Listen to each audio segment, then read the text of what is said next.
Etika secara sederhana.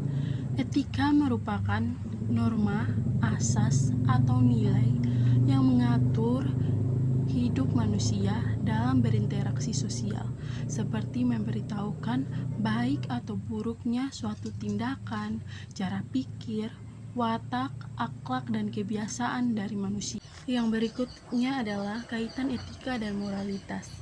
Etika dan moral sangat berkaitan karena etika juga diartikan sebagai moral. Dalam penerapan etika mengajarkan moral, bagaimana pantas atau tidak pantasnya suatu dilakukan, dan bagaimana pemikiran seseorang mengenai moral, yang artinya seorang harus berpikir, merenungkan apakah benar atau salah suatu yang akan dilakukan atau tindakan yang akan ia lakukan. Yang berikut adalah etika dan etiket. Etika dan etiket memiliki pemahaman yang berbeda.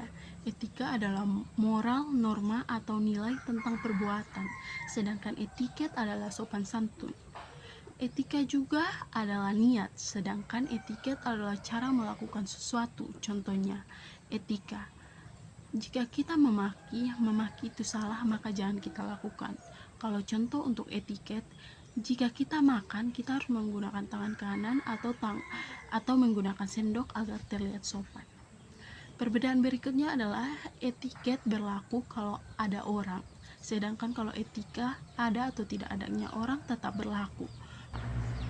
Jadi, etika memandang manusia dari segi batinia dan etiket dari segi lahiriah.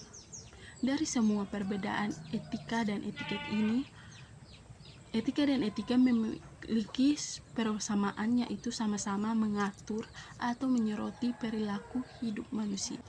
Yang berikut adalah etika dan agama. Jadi, etika dan agama memiliki kaitan yang mengajarkan nilai baik dan buruk kepada manusia berdasarkan akal, pikiran, dan hati nurani.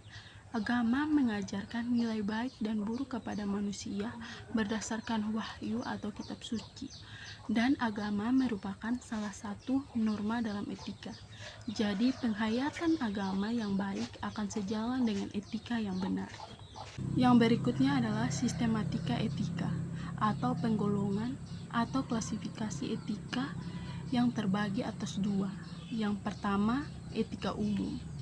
Etika ini berbicara tentang kondisi yang menjadi dasar bagaimana manusia bertindak secara etis.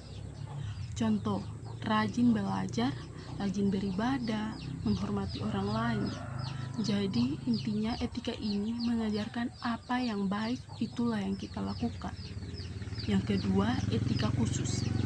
Etika ini merupakan penerapan prinsip-prinsip moral dari etika umum tadi terkait dengan kewajiban manusia dalam situasi atau bidang kehidupan yang khusus. Intinya, bagaimana diri kita menerapkan etika umum tadi dalam kehidupan ini.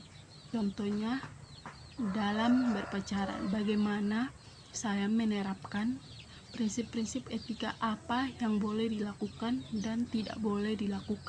Yang terakhir, mengapa sering terjadi pelanggaran etika di kalangan anak muda. Jadi, pelanggaran etika di kalangan anak muda bisa disebabkan oleh beberapa faktor. Faktor pertama itu kurangnya pendidikan moral dan etika bagi anak muda, yang mana hal ini dapat membuat anak muda tidak memahami apa yang benar dan apa yang salah. Kedua, pengaruh lingkungan. Jadi pengaruh lingkungan ini juga sangat berperan penting. Jadi jika lingkungan sekitar mereka tidak mendukung perilaku yang etis atau perilaku baik, maka dari situ mereka mungkin akan mengikuti perilaku tersebut.